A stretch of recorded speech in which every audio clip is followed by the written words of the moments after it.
a todos. Agradecemos su asistencia y les damos la bienvenida a esta segunda jornada del primer día de la sexta versión del Congreso Internacional de Educación, Artes y Humanidades. Antes de dar inicio formalmente, invitamos a las personas que se encuentran en la parte superior de nuestro auditorio a ingresar. Aún hay suficientes sillas para que puedan tomar asiento y disfrutar de la siguiente jornada, la cual dará inicio con un foro titulado Voces que tejen territorio, el cual estará a cargo de la magíster Ana Müller y la licenciada María Florencia Tolava, quienes nos acompañan desde Salta, Argentina. Este foro estará dirigido por el magíster Eber Augusto Páez Quintana, quien es el director del Grupo de Investigación Comunis. A la magíster Ana Müller y a la licenciada María Florencia las invitamos a subir al escenario y por supuesto al magíster Eber Augusto. Para dar inicio a este foro agradecemos que nuestros asistentes ingresen al Teatro Mayor y por favor hagan silencio para que podamos disfrutar de los conocimientos de nuestras conferencistas.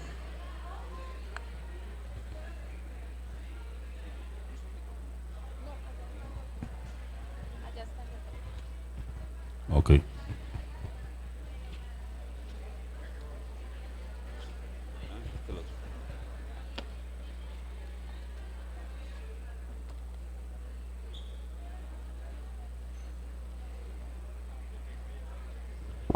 Ok. Ok. ¿Ustedes traen algo para presentar? Tenemos algo, sí, pero ustedes sí. Ok. Buenas tardes. Jóvenes, los que están en la parte de atrás, por favor, los invitamos a que se sienten en la nave central, sobre todo aquí en la mitad.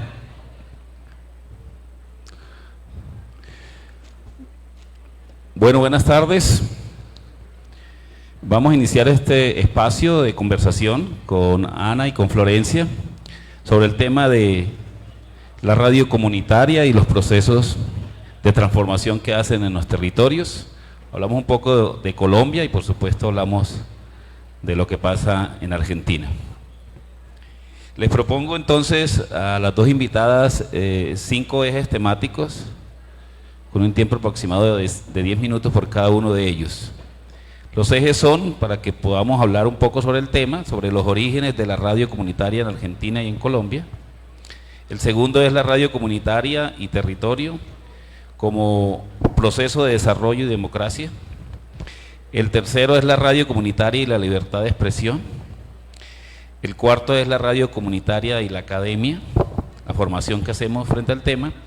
Y finalmente la radio comunitaria y la producción de contenidos. No sé si les gustan los temas. Nos gustan los temas, nos va a tener que ir recordando eje a eje, porque no llega a notar ni el título. Okay. Pero bueno, va a ser más conversatorio que... Sí, más conversatorio un poco de lo que planifica. vivimos nosotros en el territorio y de lo que viven ustedes, que es, creo que tenemos muchas coincidencias. Sin duda. Bien, para los jóvenes estos temas son de suma importancia, la mayoría son jóvenes estudiantes de comunicación de todos los semestres, compañeros profesores, de tal manera que este tema lo abordamos de manera permanente, sobre todo en el área de desarrollo, lo que es en la carrera, en cambio social y por supuesto en toda la línea de medios que ellos ven, pues radio, por supuesto, ven algo de ello y ven el taller de producción de medios y en el conglomerado de medios que tenemos reticular también tienen procesos de formación en radio, así que estos temas son muy importantes porque los ponen en contexto de cómo funciona la radio comunitaria en Colombia y por supuesto en Argentina. Les cuento rápidamente a ustedes y a los presentes. En Colombia existe 4 tipos de radiodifusión. No sé en Argentina, ahorita nos contarán. Existe la radio comercial, es una radio netamente con ánimo de lucro y lo que hace es producir contenidos de lo que a la gente le gusta, especialmente música, en fin. Colombia tiene grandes cadenas de radio muy reconocidas a nivel incluso latinoamericano y por lo tanto la radio comercial es muy influyente en Colombia y de hecho en la región es muy influyente. Ocaña tiene 5 radios comerciales Y entonces la influencia es bastante importante. Hay otra radiodifusión en Colombia que es las emisoras de interés público, que es la emisora nuestra, la UFM Estéreo. Es una emisora que es del Estado, pero que hace parte de instituciones, empresas u organizaciones del Estado. Por lo tanto, el Estado, a través de esas entidades como la nuestra, pues soportan los costos de este tipo de radio. Nuestra emisora, por ejemplo, no puede vender publicidad, puede hacer menciones, pero no vivimos la publicidad, sino que expresamente la universidad costea los costos que son siempre, digamos, elevados por el mantenimiento de la estación, pero la universidad la hace como parte de su proceso de formación. Están las radios étnicas, que son para grupos étnicos específicos que hay en diferentes zonas del país, y están las radios comunitarias. Colombia tiene 770 radios comunitarias desplegadas en todo el país. Digamos, es fuerte, la regulación se ha venido transformando, iniciamos en 1970, 80.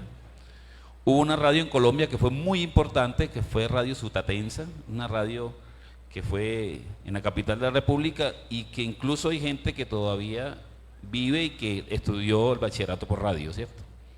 Entonces digamos que la base de la radio comunitaria ha sido la educación y los procesos adyacentes que han podido de alguna manera transformar territorio. Entonces, digamos, ese es como el primer eslabón del conversatorio, es cómo nació la radio comunitaria en Colombia, y quisiéramos que nos contaran cómo nació la radio comunitaria en Argentina. Bueno, en algunas cosas se parece y en otras no tanta. Los nacimientos no se los vamos a atribuir a la legalidad. Las radios comunitarias, populares, alternativas, nacen como radios clandestinas, radios truchas, radios ilegales. Un poco lo comentábamos hoy a la mañana. Eso en el marco de la ley anterior de radiodifusión, que era una ley firmada y tramitada por la última dictadura militar, casi de salida, un poco ahí cuando son las guerras de Malvinas, bueno, que de paso reivindicamos la soberanía sobre esos territorios y la anticolonialidad.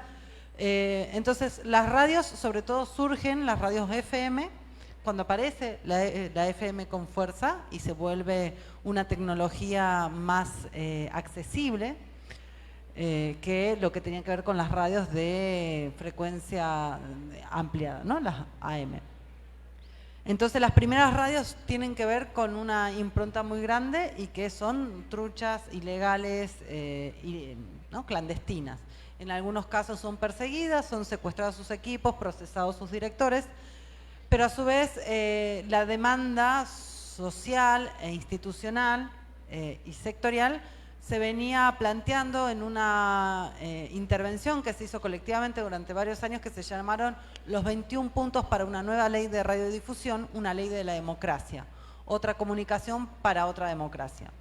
Ese marco implicó que instituciones educativas, sindicatos, organizaciones artísticas, musicales, el mundo de todo el equipo técnico, o sea, todo aquel que esté involucrado, incluso clubes de oyentes, puedan construir 21 puntos, que eran los 21 años que se llevaba de democracia regida por una ley de dictadura que administraba la posibilidad de la comunicación audiovisual en Argentina o el bloqueo de eso, y con eso se llegó a la Ley de Servicio de Comunicación Audiovisual en 2009. Esa ley sí habilitó un escenario muy distinto, que fue intervenido rápidamente en 2016 y que tiene hoy por hoy también una serie de intervenciones muy complejas, como un desfinanciamiento y un vaciamiento de la herramienta política institucional. Y esa dio una realidad legal que también habla de medios públicos, gubernamentales, estatales, donde entran no solo los canales del Estado, sino también lo de instituciones públicas, municipios, alcaldías, provincia, Estado, Nación. También entra en esa categoría que son medios que no necesitan pedir solo piden la autorización, pero no tienen licencias que caduquen, no tienen una temporalidad en donde pueden utilizar esa licencia, sino que es de un principio hacia el fin de los días. Eso se llama autorización legal y esa autorización está tanto para el Estado como también para las radios de pueblos originarios. En nuestros casos, las radios de pueblos originarios tienen una legislación diferente a las radios comunitarias, en el de ustedes igual, ¿no? Por lo que nos comentabas. También están en ese segmento las radios que son del clero de la Iglesia Católica Apostólica Romana, porque efectivamente se hacía alusión a la Constitución de la República Argentina y en eso el Estado reconoce a los pueblos originarios como antecesores del Estado y a la Iglesia Católica Apostólica Romana como parte del clero, por decirlo como predilecto, institucionalizado. Después está también los medios privados, que tienen un problema muy grande, que es que hay una concentración muy fuerte, sobre todo de una gran empresa que compró todos los medios regionales, ¿no? Decíamos hoy a la mañana, más del 70%, más del 80% de producción nacional está en Buenos Aires, o en esas tres grandes ciudades, que son Rosario, Buenos Aires y Córdoba. Nosotros estamos a 2100 kilómetros, más o menos, pero el consumo habitual de la agenda es de Buenos Aires. Es la que regula la televisión y las radios en términos generales. En pauta también tiene una concentración gigantesca y a su vez esos grandes medios nacionales los que han hecho fue comprar todos los medios regionales. Entonces, si bien tienen alguna programación local, todo el tiempo se vuelve a remitir esa gran agenda porteña que es como le llamamos nosotros. Y por último está también los medios comunitarios sin fines de lucro, que algunos tienen que ver con otro tipo de cleros, con organizaciones sociales, con clubes de fútbol, con distintas entidades que sin fines de lucro tramitan eso. En un inicio se pensaba en un 33% del porcentaje de todo el dial, por ponerlo gráficamente, un 33% para medios comunitarios sin fines de lucro, un 33% para privados, un 33% para públicos, estatales, pueblo originario. Y eso se correspondía a poder apostar a una diversidad de voces, de agendas y de temáticas. Ese sería un poco el principio comparativamente, digamos. Sí, le quiero preguntar a Florencia si, digamos, no cambió mucho antes, cuando estaba la dictadura, a después de la dictadura, que se concentraba antes los medios en el Estado y ahora se concentran en los privados. Digamos, la concentración sigue existiendo, coexistimos con esa concentración. De hecho, en la ciudad donde venimos nosotros, que es Salta, el espectro radioeléctrico, digamos, de las emisoras está saturado, plagado, digamos, de empresas privadas, ni siquiera hay lugar para ningún tipo de posibilidad de emisora más. Si bien la ley, digamos, como decía Ana, planteó, digamos, esa posibilidad de apertura de la división, digamos, del 33% para cada uno de estos distintos actores, no llegó, digamos, a concretarse. Obviamente fue muy difícil desentramar esa estructura de concentración a nivel nacional y también a nivel local, digamos, ¿no? Sí me parece importante acá decir que la unidad de medida, digamos, que nosotros tomamos en cuenta para este tipo de experiencias no es tampoco la cantidad, sino el reconocimiento de los medios que ya venían funcionando y la apertura también, que acá habíamos preparado una de las diapositivas para compartir, la apertura, digamos, de nuevas posibilidades, de nuevos medios de comunicación.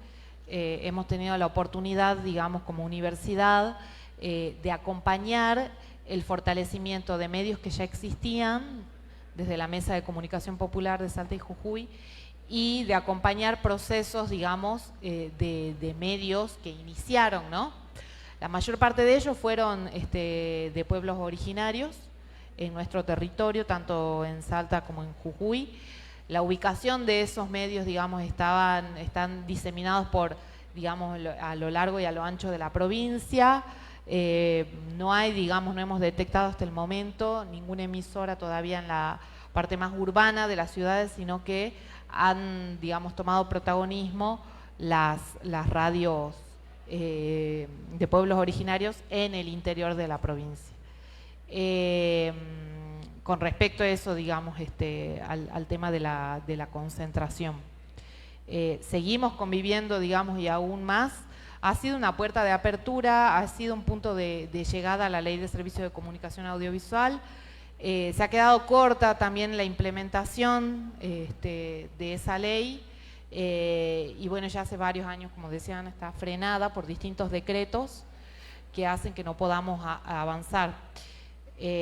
Acompañado también de los cambios vertiginosos, digamos, de las tecnologías que también están al fragor, digamos, de la actualidad. Correcto. Vamos a mirar el segundo eje temático propuesto es la radio comunitaria y territorio y por supuesto el cambio social que produce. Digamos que la pregunta general es qué importancia pues tiene la radio en los territorios, especialmente en los rurales, si se cuenta con este tipo de medio de comunicación y cómo donde ustedes han estado, han trabajado, le ha aportado en los diferentes campos la radio comunitaria frente al desarrollo y frente al cambio social. No sé, perdón Ana, pero en nuestro territorio, digamos, la radio sí tiene suma importancia para ese proceso. Digamos, hay una promoción permanente y hay una convivencia permanente con el medio. Y el medio se vuelve la voz de los territorios. No sé si pasa lo mismo en Salta. Pasa, sin embargo, costó mucho que se puedan prender esas radios. Yo he trabajado muchos años como técnica social territorial, no como comunicadora, no como docente, no como investigadora, sino como dentro de un organismo que se llamaba el Instituto de Agricultura Familiar Campesino Indígena.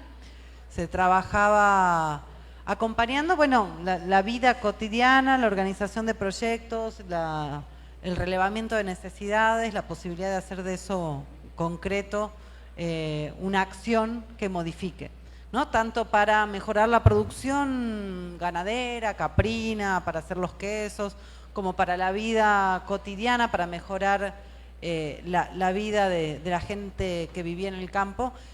Y había dos cosas que me llamaban mucho la atención. Una es que la cantidad de información que la gente tenía de una ciudad que no conocía, ¿no? Entonces como, qué peligro que hay en Bogotá, por ejemplo. Y por ahí nunca jamás, nuestro Bogotá es Buenos Aires, y era como la preocupación por el clima en Buenos Aires que jamás iba a llegar, ¿no? Y a su vez la falta de posibilidades para comunicarse unos con otros. Eso me parece que si bien se hacían asambleas, se hacían reuniones, había otras instancias, uno se subía a caballo y recorría durante horas para notificar que la reunión se haría en tal o cual lugar, una radio se vuelve central. Se vuelve central no solo para articular esa organización comunitaria territorial, se vuelve central para decirnos cómo está el clima, qué está pasando con nuestro espacio, cuáles son nuestras preocupaciones, cuáles son los cambios que necesitamos para organizarnos también, para bailar, para festejar, para promocionar nuestra música. Entonces, en términos generales, es imprescindible, es un medio muy mágico, ¿no? Por un lado es accesible. Dentro de todo, siempre se necesita un pequeño apoyo, porque en economías de subsistencia es muy difícil poder tener un saldo para incluso afrontar la luz que implica tener una radio prendida, ¿no? Hay un trabajo en la sostenibilidad de ese proyecto que va por distintas partes. Nosotros, bueno, un poco el taller lo habíamos pensado desde ese lugar, pensando en qué hace falta en la sostenibilidad para pensar que un proyecto se mantenga. Porque ir a comprar equipos, dejarlos, prenderlos e irse, se ha hecho muchas veces, ¿no? Con los modelos de desarrollo de llevar la tecnología a los lugares atrasados y al ratito se acaba la batería, se quema una antena, se queman los dipolos y no hay cómo arreglarlo y eso se queda como basura tecnológica y también sabemos que de eso está lleno los campos de América Latina, ¿no? Intentos de desarrollo tecnológico que nunca les preguntaron ni vieron cómo eso se podía continuar. La radio es imprescindible, insisto, para la articulación local. Barbero decía para nombrar nuestro mundo, Jesús Martín Barbero, que me pareció siempre como un referente muy, muy importante, que fue en los cines, en una sala como esta, en donde empezó a decir, bueno, capaz que no hay que mirar tanto el contenido, sino ver qué nos pasa a nosotros con esos contenidos, qué está contando de nosotros, qué estamos sintiendo cuando lo vemos, y eso me parece que las radios tienen ese componente que es extraordinario, volver a permitirnos pensarnos a nosotros mismos y a nosotros en comunidad.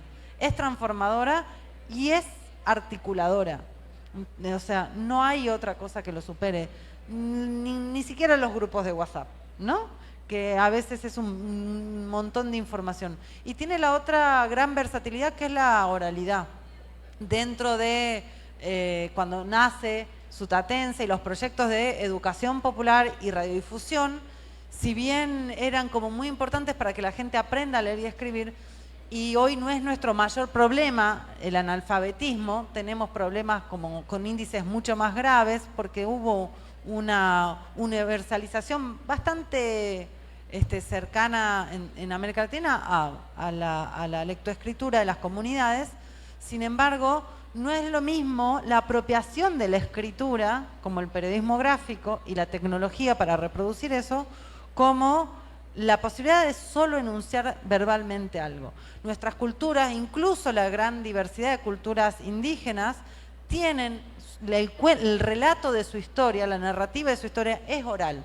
Entonces la oralidad tiene una potencia transformadora también, que es fundamental, que es muy importante y que no hay que dejar de lado, ¿no? Eso me parece que por un lado es la magia de la radio. Me atrevería a decir que sí, donde está, transforma. Que cambia la desigualdad, la desestructura, no. Que hace que eso sea más amable o más fácil organizarnos para algunas demandas, para algunas construcciones, para algunos festivales, sin duda. Le quería preguntar a Florencia sobre los talleres que hablabas esta mañana, que han realizado de radio precisamente para producción de contenidos de las comunidades. ¿Cómo hacer que las comunidades apropien ese proceso y sobre todo lo sostengan en el tiempo?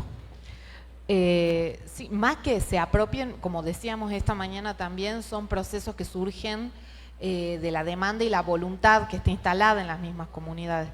Nosotros no forzamos procesos, digamos, no hacemos, sí puede ser, proponemos una serie de temáticas, una serie de talleres, siempre, digamos, son decisiones de las comunidades que conforman parte de esas organizaciones de comunicación, las que nos van guiando y las que nos van diciendo, bueno, estas temáticas sí abordamos, estas no.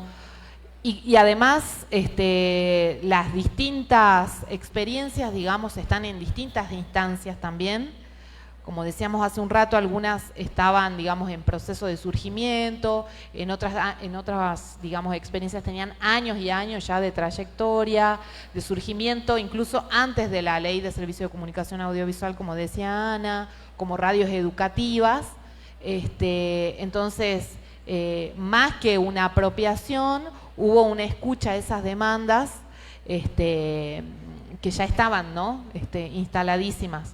La comunicación viene a sumarse a esos otros derechos vulnerados o a esos otros deseos también de expresar identidades colectivas que tienen que ver con la dimensión más cultural de los colectivos organizados, de cómo se expresa eso, digamos, en lo que se escucha en la radio, ¿no? Nosotros tenemos, al igual que muchos países de Latinoamérica, una construcción identitaria, digamos, de grupos étnicos muy diversos. La provincia en donde nosotros estamos es la provincia con mayor diversidad étnica, donde conviven distintos orígenes de pueblos originarios.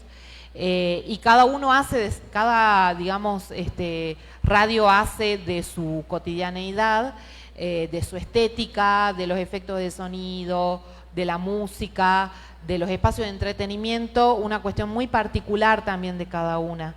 Y los talleres y las temáticas tienen que ver con eso también, en cómo, por ahí a lo que sí apuntalamos mucho, es a consolidar los proyectos políticos comunicacionales, digamos, y a volver a traer a discusión, digamos, qué es lo que queremos con nuestras emisoras, más allá de como decíamos esta mañana, de la expresión, sino cuál es el alma, el contenido, el para qué, la dimensión más política de la existencia de esa radio, ¿no? Hay radios que en el norte chaqueño, digamos, de Salta, han utilizado muchas veces y en varias oportunidades la radio como un instrumento para impedir desalojos,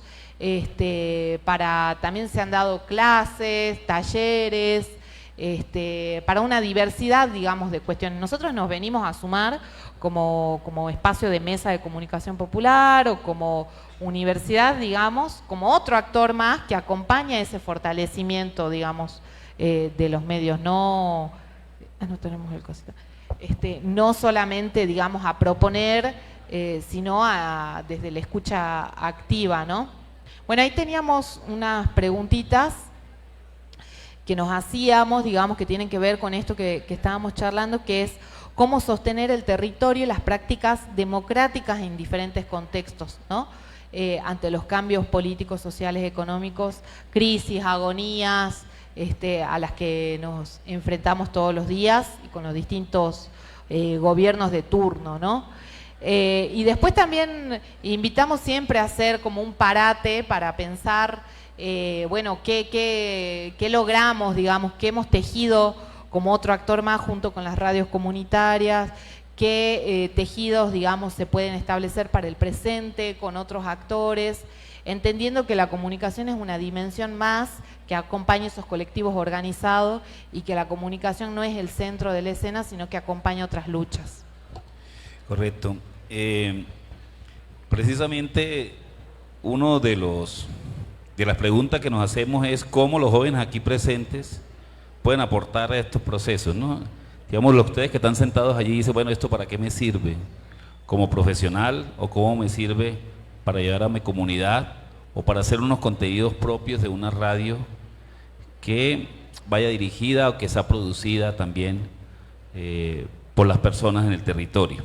Entonces la pregunta es, ¿cómo la academia aporta o debe aportar este proceso? Pero no estamos hablando solo de la educación superior y de los estudiantes en formación en comunicación, sino como desde la básica, desde la media y por supuesto de la superior, se puede aportar los procesos desde la radio, porque quienes producen la radio comunitaria en teoría deben ser las comunidades orientadas por los profesionales que conocemos el tema y que de alguna manera sabemos cómo hacerlo y las temáticas son aportadas por las diferentes comunidades. Entonces, ¿cómo se combina ese trabajo entre la academia, la comunidad y la radio? En principio, a los jóvenes y jóvenes, así nos presentaban cuando íbamos nosotros a la primer comunidad, les diría, antes que nada, una cosa es, antes también fui joven. Y cuando también fui joven y estaba ahí parecida a ustedes, ¿no? En mi carrera, yo estudié en Córdoba, en la ciudad de Córdoba, no se hablaba de comunicación comunitaria popular alternativa. Eso fue una ventaja que tuvieron las más jóvenes, como Florencia. En nuestros planes no existía. Sin embargo, existía una gran referente que después estudiamos. Hay toda una sección de libros gratuitos de mujeres de la comunicación. Tengo la bolsita por ahí que voy y vengo, que son libros de código abierto del proyecto de comunicación de la FES, que ha sido un proyecto que tiene base en Colombia. Es muy interesante. Hay mucha bibliografía gratuita extraordinaria y dentro de eso también las referentes del campo de la comunicación de las mujeres. Y ahí estaba Marita Mata, que fue quien nos guió sin un estado curricular, sino por pura curiosidad. Y de eso se volvió mi vocación. Digo, estoy hablando del 2004. Se volvió una vocación, se volvió mi oficio, se volvió un campo de comunicación que no estaba claro y que sé que en algunas instituciones hubo que hacerlo un poco a empujones, diciendo, no solo quiero hacer comunicación en redes, no solo quiero hacer comunicación institucional, quiero ir y contribuir, hablar, construir con las organizaciones medios en esos territorios. Y eso también se trasladó a la carrera, donde después entré a estudiar comunicación. Por distintas razones de la casualidad, terminé dirigiendo algunos proyectos y becas de compañeras que hoy ya son postdoctoras y que hicieron su carrera y su vocación a partir de estas temáticas. A mí no me parece menor, me parece súper importante. Y por un lado es que abre puertas, a nosotros como profesionales nos abre puertas y nos ayuda a abrir otras puertas, ¿no? No esa cosa mezquina, propiedad privada de esta es mi trinchera. Si hay algo que he aprendido es que si eso se abre y multiplica, es fenomenal. Eso es algo que está en tensión en la academia y en todos los sectores profesionales, ¿no? La meritocracia, el yo solo me salvo, el absorbo todo lo que viene. Digo, son paradigmas que están muy de moda y que hay que poner fuertemente en tensión. La comunicación nunca es individual, siempre es colectiva. La academia nunca es individual, siempre es colectiva.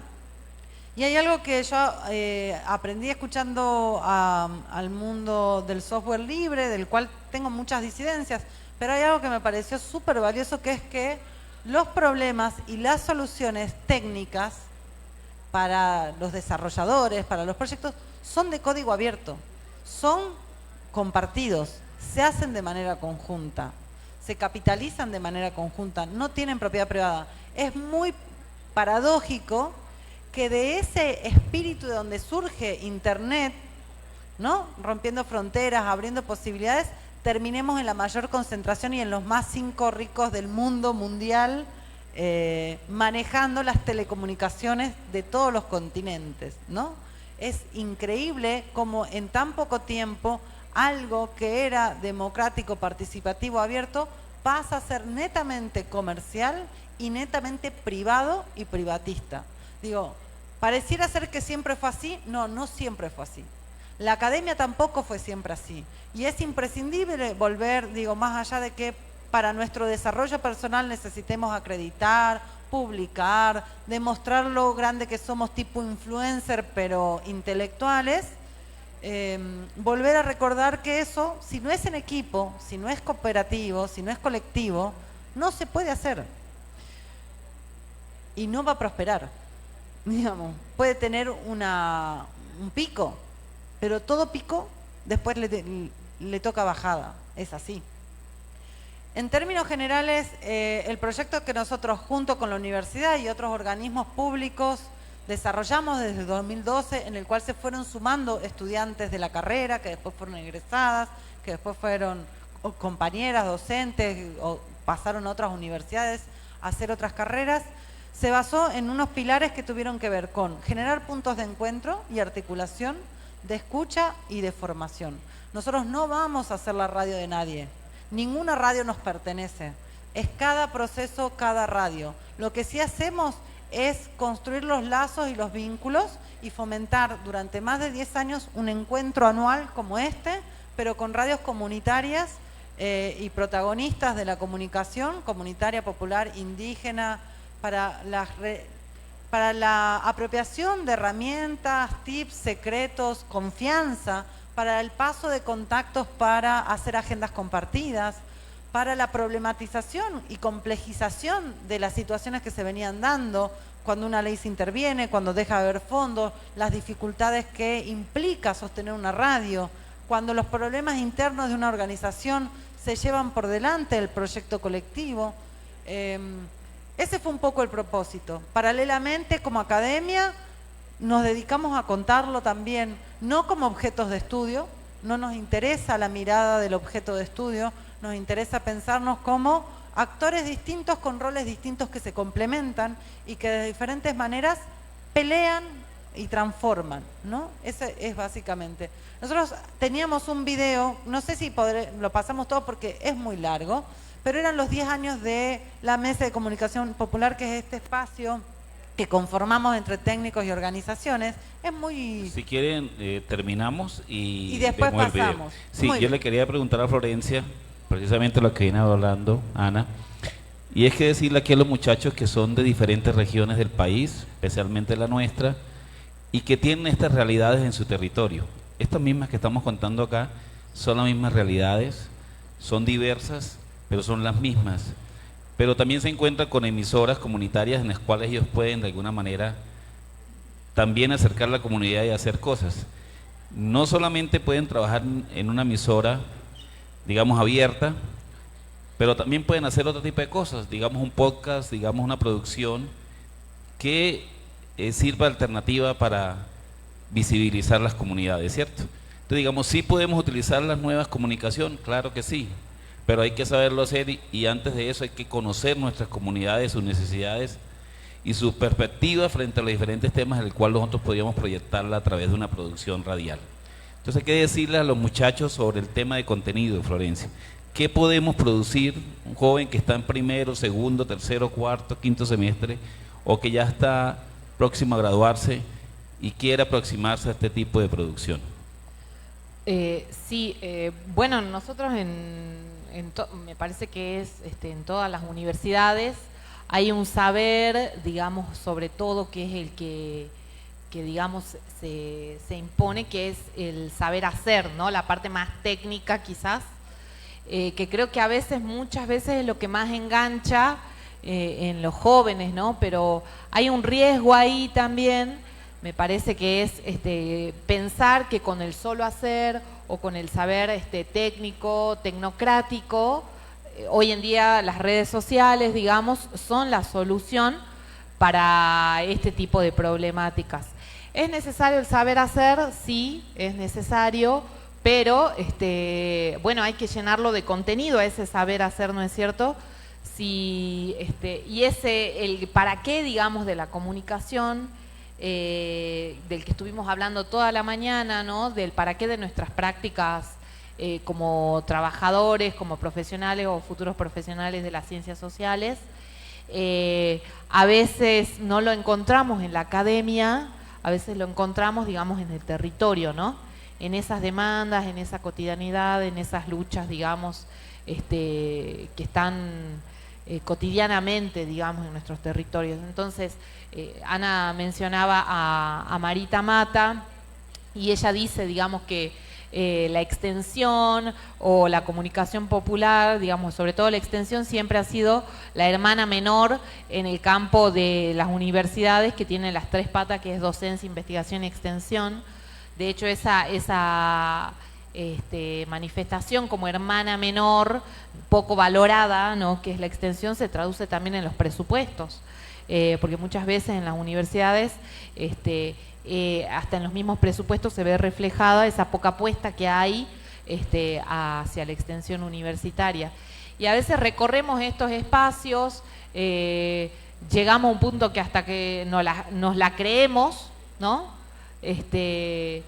Nos creemos diferente a otros miembros de nuestra familia, nos creemos que sabemos un montón de cosas y desestimamos los otros saberes, y a veces hay que desandar esos caminos para volver muchas veces al origen. Entonces, mi llamada de atención, digamos, con los jóvenes quizás es a volver a las propias raíces, a las propias historias, digamos, familiares, a apostar, digamos, por esas identidades que son las que nos acogen desde el momento cero y ver qué queremos hacer, digamos, con eso, en vinculación con el saber técnico que nos proporciona la academia, ¿no? Pero a veces hay que desacartonarse, desandar esos caminos para, digamos, buscar esto de la comunicación popular. Acá traíamos, no sé si quieren, ahí tienen la oportunidad de sacar una foto, algunos de los ejemplos, digamos, de estas experiencias que hemos acompañado como Mesa de Comunicación Popular. Está ahí el Instagram.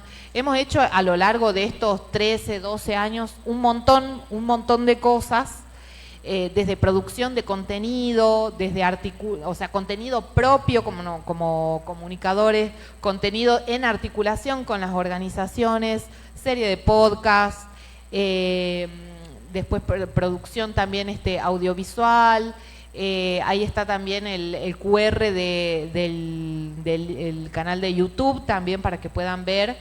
Este tiempo también hemos trabajado conectividad, radios comunitarias, miles de cosas, digamos, que si nos tenemos que acordar, no llegamos, yo creo, a poner en valor todo ese camino que hemos recorrido, pronunciamientos frente a ciertas situaciones de vulneración también de los colectivos con los que nos vinculamos, producción académica, relevamientos.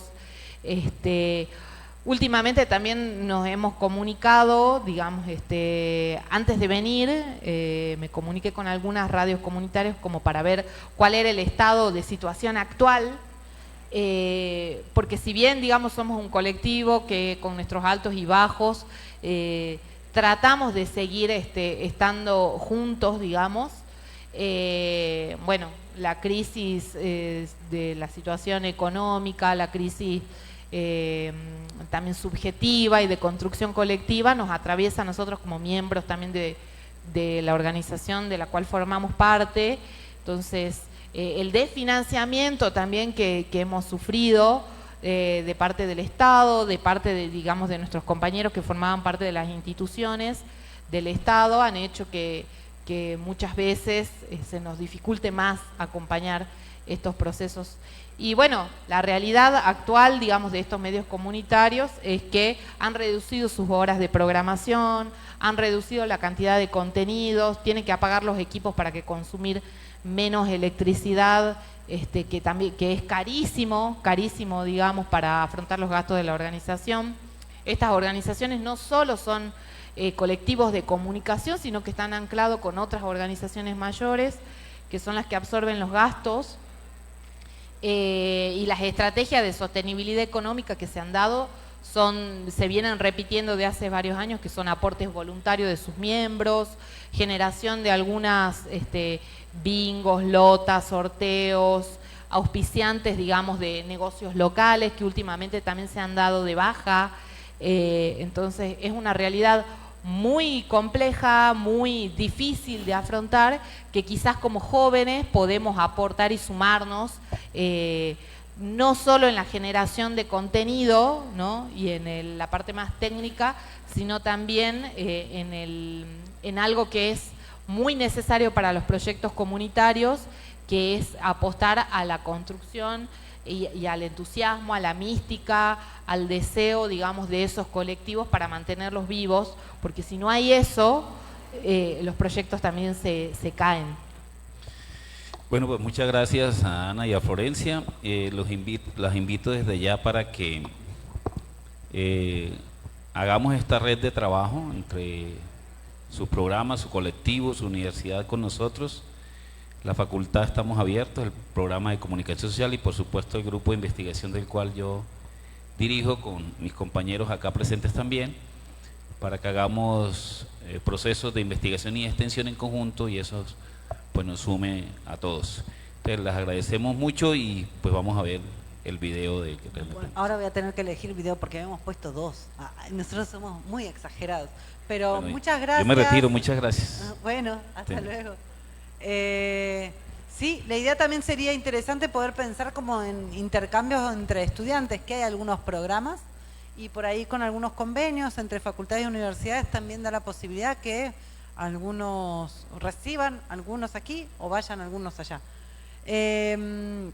Yo no sé cómo estamos de tiempo. ¿Estamos bien de tiempo? ¿Tenemos un ratito? Eso. Vamos a poner un ratito este video y después vamos a pasar un ratito al otro, un poco y un poco, para no saturarlos. Estos, bueno.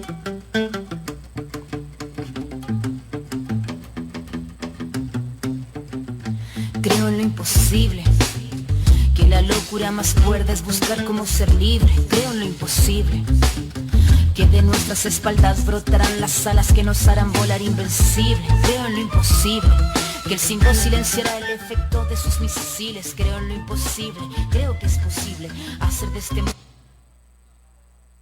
el internet es un problema. Un mundo sensible, creo en nuestros sueños como punta de lanza, el arma perfecta para nivelar la balanza. Creo en las acciones cotidianas que te llenan de vida, te llenan de esperanza.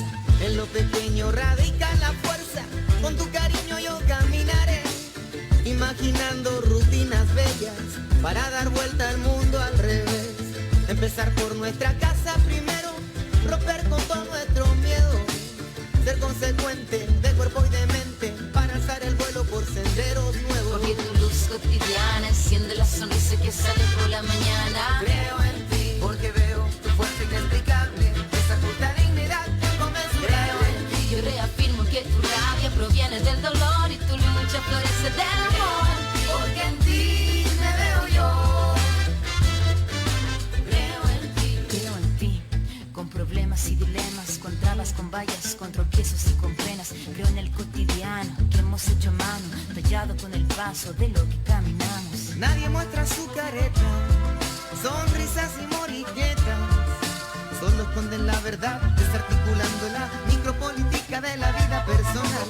Creo en nuestros sueños, volando para el cielo, creo en tus acciones más fuertes que balas, transformando nuestro barrio al final de la jornada, con ideas que el dinero no compra ni paga. Por eso yo no vine a convencer los convencidos, ni a predicar a los que se sienten vencidos. Yo vine a compartir con quien haya entendido que la pelea empieza por el nido. Porque tu luz cotidiana enciende la sonrisa que sale por la mañana. Creo en ti, porque veo tu fuerza inexplicable, esa justa dignidad inconmensurable. Creo en ti, yo reafirmo que tu rabia proviene del dolor y tu lucha florece del amor. Porque en ti me veo yo.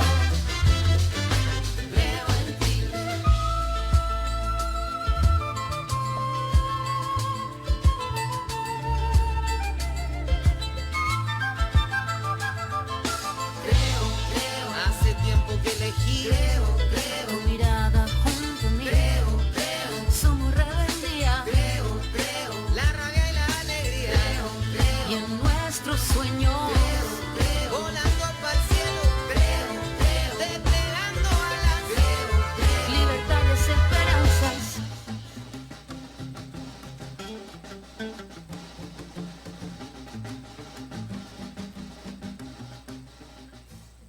Bueno, lo dejamos completo porque nos emociona.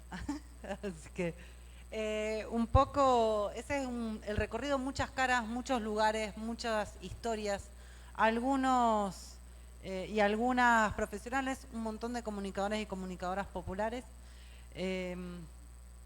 Anímense, inténtenlo.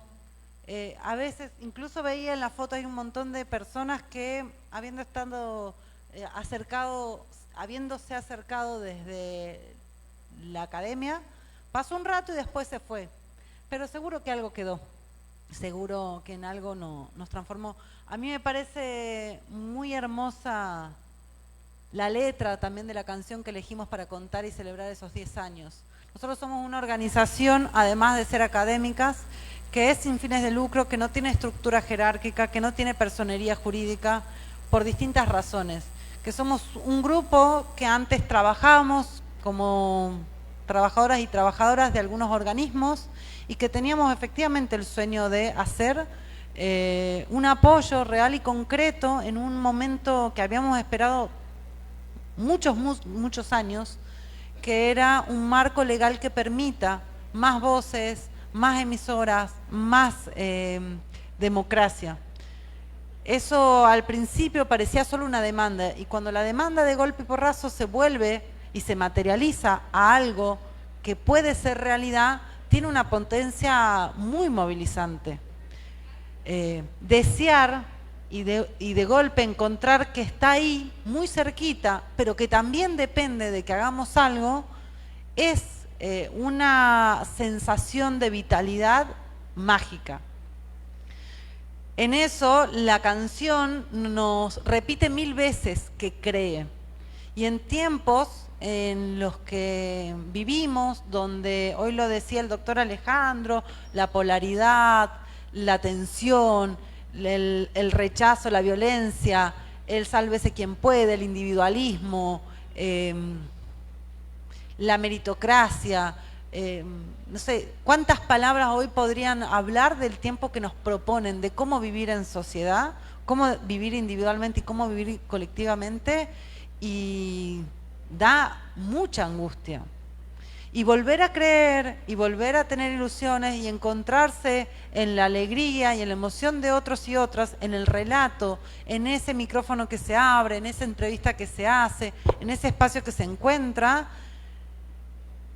tiene una potencia y una generosidad que, vuelvo a decirlo, es mágica.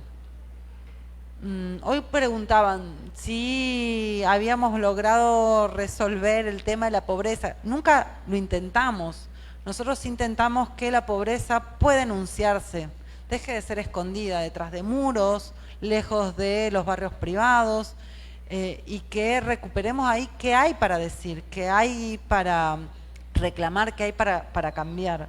Uno de los problemas más grandes que tienen las radios con los que nosotros trabajamos tienen que ver con la sostenibilidad. ¿Qué es la sostenibilidad? ¿Cómo sostener algo en el tiempo?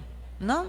Vuelvo a decir, uno puede, y a ustedes les pasará, ¿no? Se les ocurre una gran idea de un canal, un contenido, algo en las redes, y en estos tiempos de la inmediatez, a la tercera vez que lo hago me aburrí, o si no tengo las reacciones que necesito, me deprimí, o se me acabaron las ideas más magníficas y todo lo demás es un poco menos copado, y me desilusioné y dejo. Los proyectos llevan su tiempo. Es como el pan y la levadura. Yo no sé qué tanto, porque para las arepas no se necesita leudar, pero si en caso que lleguen a ser masa para pizzas, o nosotros lo usamos para muchos panes, el tiempo en que la levadura multiplica la masa para que eso se vuelva alimento, tiene su tiempo. Como nosotros aprender a caminar, como nosotros aprender a correr, como nosotros aprender a detenernos y no andar todo el tiempo detrás de algo que ni sabemos qué es. La sostenibilidad implica una serie de ejes que hay que prestar atención y que seguramente puede ser un aporte muy valioso que ustedes le hagan si se vinculan con esas radios comunitarias, escolares, que quizás están en la urgencia del día a día. Se quemó el micrófono, no sé qué poner, no me atiende el entrevistado, la música va casi en automático, ni pienso si tiene relación o no con lo que estoy diciendo, la identidad de mi proyecto, o el proyecto colectivo y organizativo, las internas que hay entre los liderazgos, los celos, los romances, los quiebres que hay en cada uno de esos proyectos de comunicación, que también los tienen porque son proyectos de personas, y las personas todas vienen con esa carga de conflicto. De eso trabajamos los comunicadores y comunicadoras, y los mediadores y los psicólogos y psicólogas seguramente también. Y en eso la sostenibilidad es un punto crucial, del cual siempre le van a pedir recomendaciones. Nosotros para ese tema trabajamos 4 dimensiones diferentes. Hay que pensar la sostenibilidad en 4 patas, porque por más que tengamos los fondos económicos, si no hay coerción o consistencia grupal, los fondos económicos van a generar discordia y probablemente rupturas. Entonces, si no trabajamos lo organizativo, la comunicación organizativa, la sostenibilidad de esa comunicación organizativa, tampoco vamos a poder sostener la económica, ya sea para gestionar fondos o ya sea para tener acuerdos y transparencia de cómo esos fondos se están asignando y administrando. Hay otros criterios que tienen que ver con la sostenibilidad política. ¿Cuál es el contexto? ¿Son legales, ilegales? ¿Se pueden pedir fondos? ¿No se pueden pedir fondos? ¿Se pueden pedir publicidad o no? Como lo decía el profesor recién. Si nosotros vamos a hacer un programa en nuestra universidad, que puede ser un principio para explorar cómo son esas narrativas, qué queremos contar, ¿podemos pedir publicidad o no? ¿Vamos a ir a pérdida? ¿Eso tiene otra manera de poder gestionarse? ¿Se pueden pedir premios, becas? Bueno, justo están promocionando el premio, el 7º premio de periodismo regional. Y nada, me parece que esa es otra parte también muy interesante. Entonces, hay algunas puntas más que ahora les pasamos a contar. Nosotros dentro del proyecto comunicacional de articulación territorial con las organizaciones y las radios, tuvimos distintas patas. Una fueron los 10 encuentros de comunicación, que por ahora no hemos podido hacer más por cuestiones de presupuesto. Flor, vos cuando quieras meter el micrófono. El derecho a la comunicación en la ruralidad, empezar como a enunciarlos y a poner en evidencia que eso no estaba siendo garantizado y que tenía demandas muy concretas que necesitaban líneas, programas y articulaciones puntuales para eso. Para nosotros fue muy importante y un trabajo realmente a cuenta ganado, monedita a monedita, de articulación con instituciones no solo provinciales, no solo de organizaciones, sino también continentales, posicionar esta problemática y las articulaciones con otros actores muy distintos, algunos con los que nos volvimos amigos y otros con los que pensábamos totalmente opuestos, pero ir a conversar con esos. Hicimos parte de esto que contaba Florencia también, de generar contenidos. Cuando en la pandemia no pudimos generar el encuentro, decidimos seguir igual conversando y el formato fue otro. El formato fue hacer una serie podcast que los invitamos a escuchar,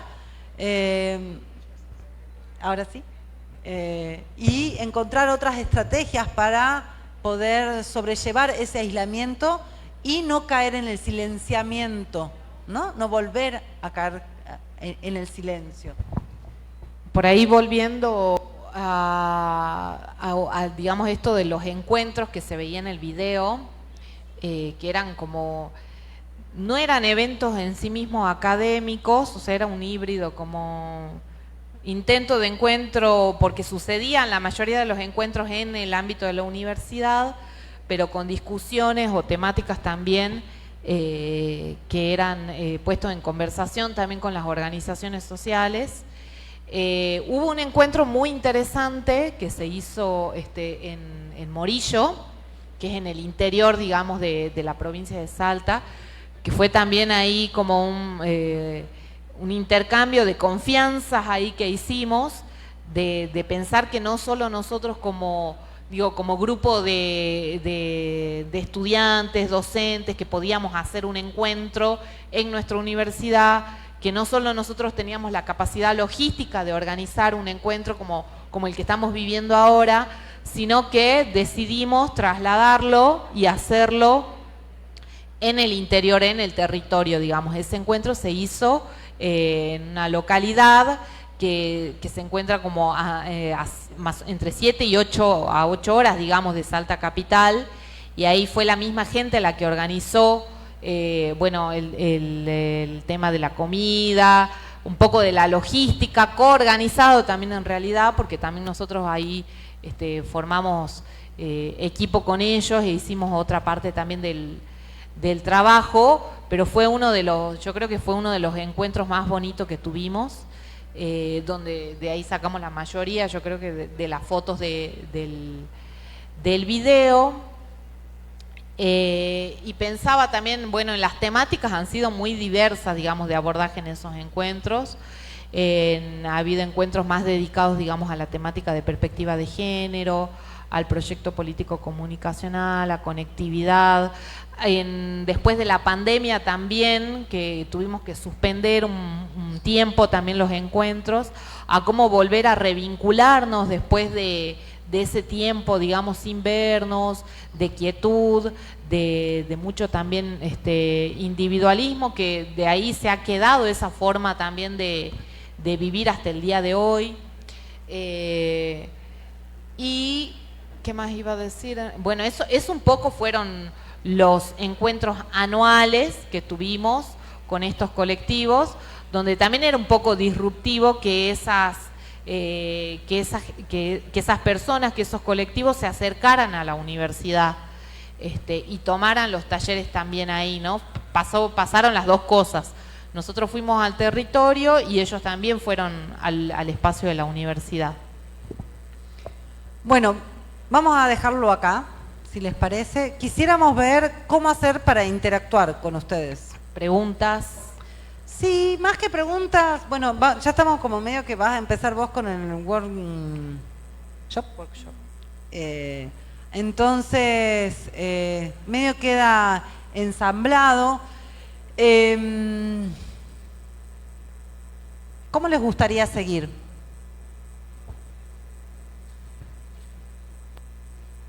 Durmiendo una siesta. Un poco de un reggaetón ahí para levantar algo. ¿Tienen preguntas, tienen inquietudes, tienen quejas, tienen propuestas? ¿No tienen nada?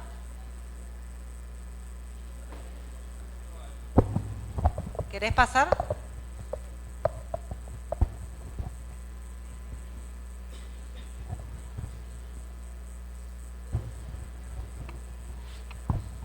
Hola, soy Cristian Puentes. Tuve la experiencia de vivir en la Argentina y conocer muchos procesos. De profesión soy comunicador social y periodista, y pude notar que los cambios de gobierno en diferentes corrientes y entidades políticas logran influir de manera directa en la comunicación social. ¿Sí? Creo que ustedes le llaman comunicación popular, queriendo, darle una identidad más izquierda, puede ser.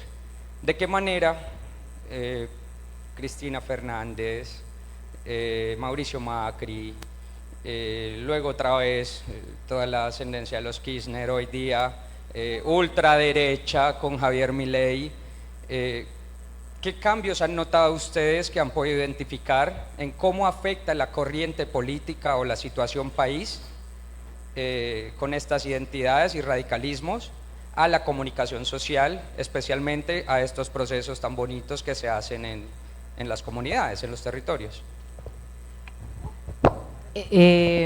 Bueno, afectan brutalmente, está absolutamente... Tiraste una bomba. Tiro la bomba y me voy. Si estaban aburridos, ahora se van a aburrir mucho más. No, mentira. Afecta muchísimo, digamos, ¿no? ¿Por qué? Porque tradicionalmente también somos un país muy politizado, básicamente entre el peronismo y antiperonismo. No me voy a meter en esa, pero sí, digamos, en política, sí, digamos, la presencia o la ausencia de políticas públicas, no solo en materia de comunicación, sino de una multiplicidad de derechos, tienen impacto directo, digamos, ¿no? con estos colectivos con los que trabajamos. Sin ir más lejos, digamos, con un ejemplo, imagínense ustedes la cantidad de dinero que hay que invertir para montar hoy en día una radio comunitaria, poner una antena, el equipo transmisor, ni hablar del micrófono, los parlantes, gasto mínimo, digamos, ¿no? Entonces, toda la infraestructura que se necesita para sostener el mobiliario, de todo, digamos, lo que necesitamos, en un momento tuvo distintas fuentes de financiamiento que eran los FOMECA, que posibilitaban la adquisición de esa infraestructura, o si se quemaba un equipo, digamos, es muy difícil reponerlo cuando son colectivos, digamos, que han sido históricamente vulnerados. Han habido políticas públicas puntuales que han apoyado, digamos, el surgimiento o el fortalecimiento de estos medios comunitarios. No lo digo yo, lo dice la gente, lo dicen las investigaciones también que hicimos en el relevamiento colectivo con otras universidades de Argentina que abordan la misma temática nuestra y trabajan con medios comunitarios. Se ha visto, digamos, en estas investigaciones que hemos hecho, que ha habido un impacto directo, digamos, en la sostenibilidad digamos, las radios comunitarias. La dimensión política, económica, comunicacional es fundamental para la subsistencia de estos medios. No es menor, no alcanza con la mística, no alcanza, digamos, con el fortalecimiento grupal, con los lazos, con los afectos, con el deseo. O sea, realmente tiene que tener un sustento económico que haga posible y una discusión, digamos, de números en la que hay que estar también inserto, ¿sí? No sé qué toqué. Bueno, yo lo haría muy sintético.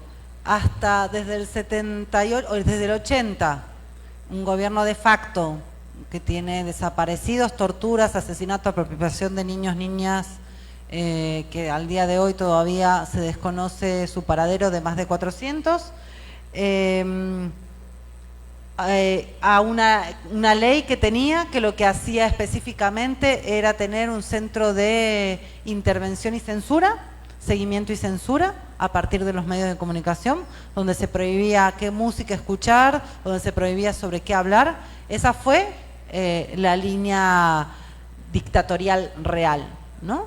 Después vino el neoliberalismo con el menemismo, que no cambia esa ley, pero lo que hace es potenciar fuertemente la concentración en dos grandes grupos mediáticos y la privatización. Se vende todo lo que hay del Estado, un poco parecido a lo que está pasando hoy con el mileicismo. En el gobierno de los Kirchner, que era de centro, o sea, yo soy zurda, no más allá de lo político, digo, Maradona era zurdo, también más allá de lo político, pateo con la izquierda, escribo con la izquierda, hay un montón de cosas que el mundo me queda incómodo por ser zurda, o sea, motrizmente, no podría decir que los Kirchner han sido zurdos, ¿no? Han sido de centro. Pero sí fue un periodo en donde se habilitaron leyes. Y la ley que venía a censurar, que venía a perseguir, que venía a procesar pensamientos diversos y música, incluso, digo, música, el rock, la juventud estaba prohibida.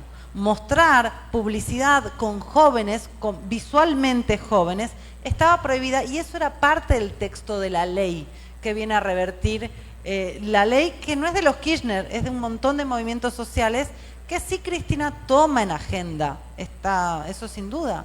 Y esa ley se vuelve a intervenir y a procesar con el macrismo, centro derecha. Hoy por hoy directamente, digo, no le deseo a nadie en este mundo que le toque un gobernante como el que tiene hoy Argentina. Por muchas razones, por el nivel de violencia, por el nivel de cinismo, por el nivel de robo y por el nivel de contradicción. Odiar al Estado y administrar el Estado es, digamos, una enfermedad autoinmune, básicamente. Y hoy por hoy, ni en políticas de telecomunicaciones, ni en políticas de comunicación, directamente es no me importa. Entonces, se cerró absolutamente todo, y todo lo que está contemplado por ley, o sea, que sigue siendo legal, porque por más que en el macrismo se intervino, se cambiaron los nombres de los institutos que regulaban, o los fondos, o los mecanismos por los medios por los que se podía acceder a esos fondos FOMECA, que eran fondos de fomento a la comunicación comunitaria, eso hoy no existe más.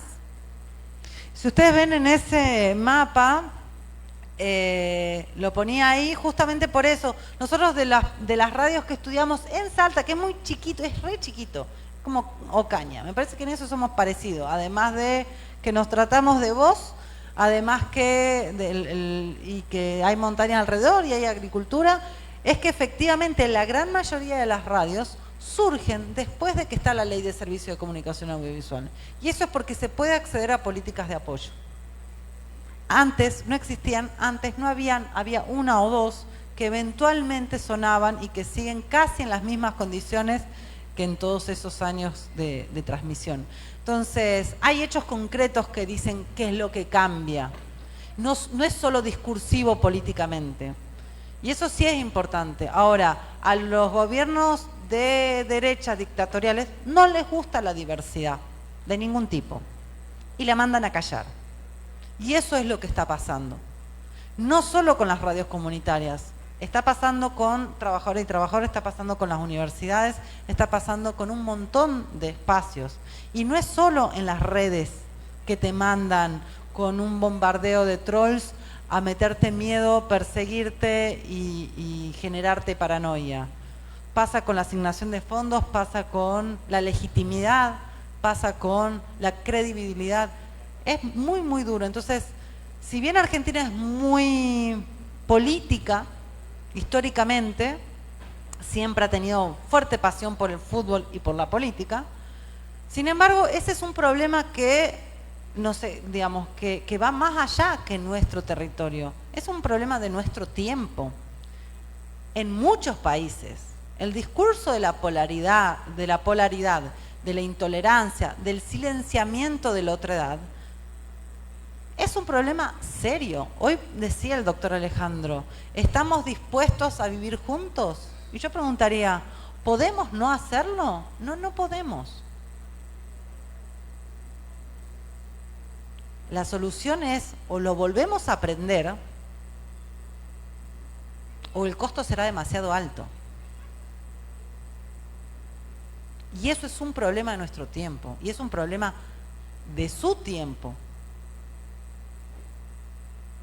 Las burbujas de las redes nos están haciendo creer que no existen otredades, que no tienen nada para aportarnos. Y que de última los problemas políticos, si yo les clavo el bloqueo o les clavo el visto, dejan de existir. Y esa no es la realidad. Entonces, sí, las políticas intervienen, afectan y generan situaciones. Emocionalmente ya te lo dejo para una tesis doctoral, porque se puede hacer salsa, mira. Estamos acá, nos dicen, con el tiempo. Stop, dice el cartelito.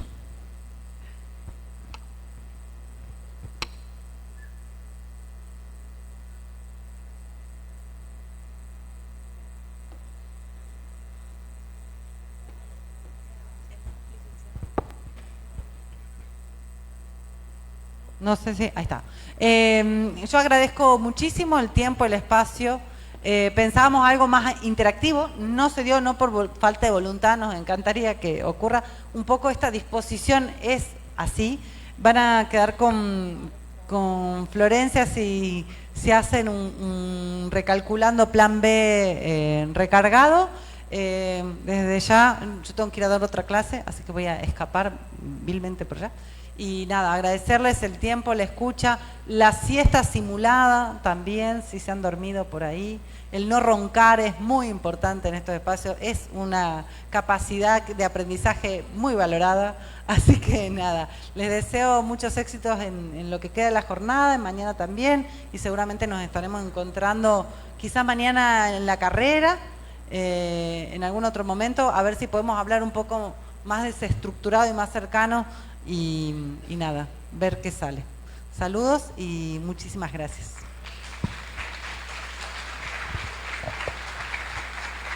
Gracias a la magíster Ana Müller por su intervención y por acompañarnos en esta sexta versión del Congreso Internacional de Educación, Artes y Humanidades. Y como usted bien lo decía, magíster, vamos a dejar a nuestros asistentes con la licenciada María Florencia Tolava, quien preparó para nosotros un workshop. Y como ya pues lo decía la magíster, va a ser un poco más interactivo con nuestros estudiantes y asistentes para que ustedes también puedan poner en práctica inmediatamente los conocimientos que la licenciada nos va a compartir en esta sexta versión del Congreso Internacional de Educación, Artes y Humanidades. Licenciada, adelante. Gracias. Bueno, primero los y las invito a que se acerquen un poquito más. Acá hay un montón de asientos sin ocupar, porque la idea es que hagamos una instancia bien participativa, de algunos idas y vueltas, digamos, de todo lo que vimos desde esta mañana, y entre todos construyamos cuáles son esos imprescindibles, ¿no?, de la comunicación hoy. Así que primero los invitamos y las invitamos a que se sumen acá, se acerquen un poco al espacio, ¿sí? Hay un montón de lugares, de asientos disponibles acá adelante. Vamos a habilitar un micrófono para que circule también acá. Entonces vamos a hacer ida y vuelta, porque yo también los quiero conocer, me interesa saber de dónde vienen, qué les resonó de todo esto que estuvimos hablando hoy durante toda la jornada. Es una jornada larga, me imagino que están poniéndole la mejor de las ondas, pero se hace pesado también, ¿sí? Así que bueno, nos terminamos acá de acomodar, ¿sí? Y vamos a hacer una especie de taller, ¿sí? Entre todos vamos a construir entonces el título de la ponencia, que es cuáles son los imprescindibles de la comunicación hoy. Yo más que los imprescindibles de la comunicación diría cuáles son los imprescindibles o las cosas que no podemos dejar de tener en cuenta para quienes trabajamos en el marco de las ciencias sociales, ¿no? Con los territorios. ¿Estamos? ¿Sí? Bueno. Primero me interesa saber qué les resonó, qué les quedó sonando, qué les llamó la atención de todo lo que vimos hasta ahora a lo largo del día. Si hay alguna pregunta que ustedes, alguna reflexión, alguna pregunta que les haya quedado resonando en la cabeza, o alguna revisión a la propia práctica, la revisión a la propia historia también, porque quizás abrimos una puerta que los interpela a nivel histórico, familiar. Eso primero me interesa saber, qué les quedó resonando desde esta mañana. Ahí tenemos el micrófono, ¿alguien si quiere decir algo?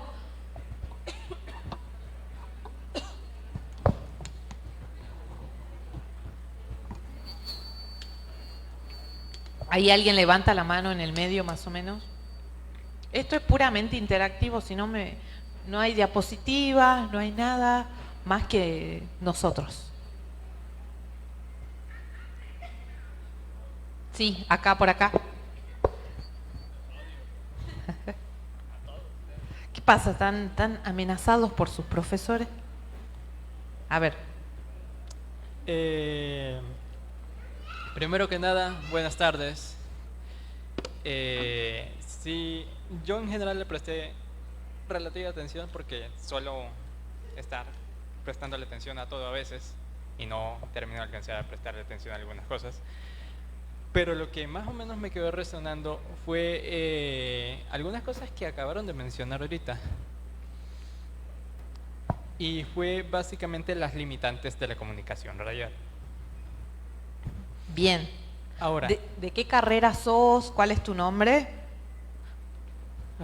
bueno, mi nombre es... sí, es que generalmente no suelo decir mi nombre, no me gusta. Pero claro, nos estamos presentando. Y evidentemente yo no soy una persona de hablar mucho. Me llamo Joseph Nicolás Rueda Chacón, un gusto. Estoy estudiando Derecho, curso actualmente el 4º semestre. Bien. Perfecto.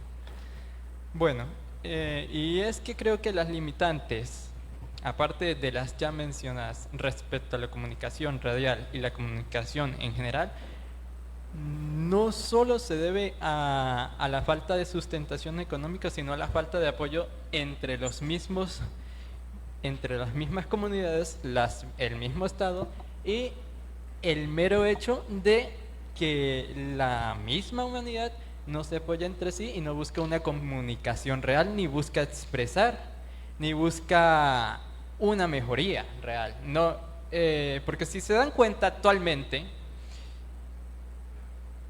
le voy a poner el ejemplo más sensato. Honestamente creo que a la mayoría ni le importó lo que usted estaba diciendo. No es por sonar mala gente, es porque simplemente eso se nota. Y es una falta de comunicación. A veces estamos invitados a comunicar, a veces simplemente hay cosas que no nos interesan, y esa es la principal problemática. La cultura viene de la mano con la comunicación. Si no nos comunicamos, no adquirimos cultura, no adquirimos conocimientos y no adquirimos una perspectiva y un contexto de lo que actualmente es el mundo. Nos cerramos. Entonces, mi pregunta, y además sugerencia, mi pregunta sería: ¿qué usted, en su experiencia con respecto a la comunicación radial, cómo podría más o menos tratar este tipo de bloqueos entre individuos? ¿Cómo podría fomentar la comunicación y qué tan importante para usted debería ser la comunicación para adquirir conocimiento? Bueno, está bueno esto que traes porque tiene que ver cómo podemos, en qué momento, digamos, se despierta en nosotros uno de los imprescindibles para acompañar estos procesos sociales, históricos, que tiene que ver con cómo nos interpela a nosotros la vida en comunidad. Al igual que esta mañana que decíamos, vieron cuando hablábamos de perspectiva de género, de feminismo, que decíamos, bueno, en el momento en el que te hace clic en la cabeza, digamos que existe esta mirada, lo mismo pasa con el campo de la comunicación popular. Muchas veces nosotros, digamos, y esto lo hacemos todas las primeras clases, digamos, con nuestros alumnos, que es preguntarles de dónde vienen, de dónde son sus papás, cuál es la identidad, digamos, familiar, cuál es la propia historia, digamos, ¿no? La dimensión más subjetiva e identitaria de cada uno y qué tiene cada uno para aportarle a que esa historia inmediata tome la palabra, ¿no? Y entonces ahí salen relatos que tienen que ver con muchas cosas que hemos ocultado mucho tiempo, con muchas discriminaciones también que hemos sufrido mucho tiempo y que pensamos que ya estando en la universidad está saldada la deuda, ¿no? Entonces, lo primero que hay un primer imprescindible, digamos, que lo están trayendo ustedes, es despertar esa sensibilidad por quién realmente somos, ¿no? Yo les digo a ustedes que se pregunten de dónde son, qué ha tenido que pasar en sus familias para que hoy se encuentren sentados y sentadas en este lugar, qué historias traen consigo, ¿no? Creo que eso, la dimensión más subjetiva, individual, digamos, que vos traes, digamos, como pregunta, hace parte fundamental de por qué uno continúa apostando a estos procesos. Porque tienen que ver con lo más inmediato, digamos, que es nuestra familia, nuestra historia. No sé, quisiera acá que levanten la mano quiénes son de otro lugar que no es Ocaña, digamos. Levanten la mano quiénes son de otras provincias, localidades, ¿no? Bien, ahí, por ahí, allá. No sé si la mayoría, pero al menos la mitad, ¿no es cierto? Que vienen, digamos, que en este momento quizás están en una situación de inmigración, ¿no? Momentánea, de que están estudiando en otro lugar, ¿sí? Levante la mano a ver a quién se le dificulta económicamente sostenerse, digamos, como estudiantes, como sostener la carrera, sostener el día a día. Ahí levanta la mano, por acá también.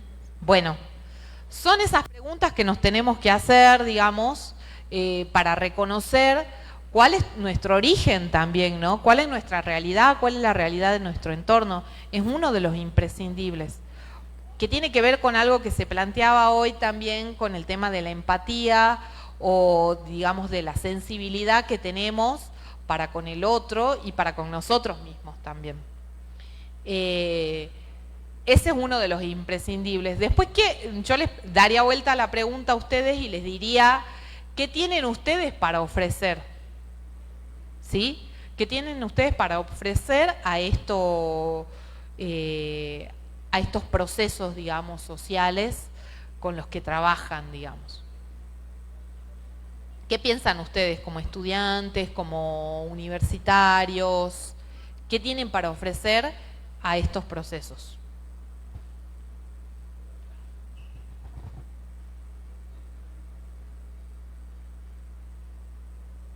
Porque no es que venimos solamente, no es que la respuesta, digamos, de estos imprescindibles está solamente, la respuesta está en sus profesores, en los libros, en las investigaciones, que sí son muy importantes, pero bueno, digamos, ustedes, ¿qué tienen para ofrecer? ¿Alguien que levante la mano, que quiera tomar la palabra?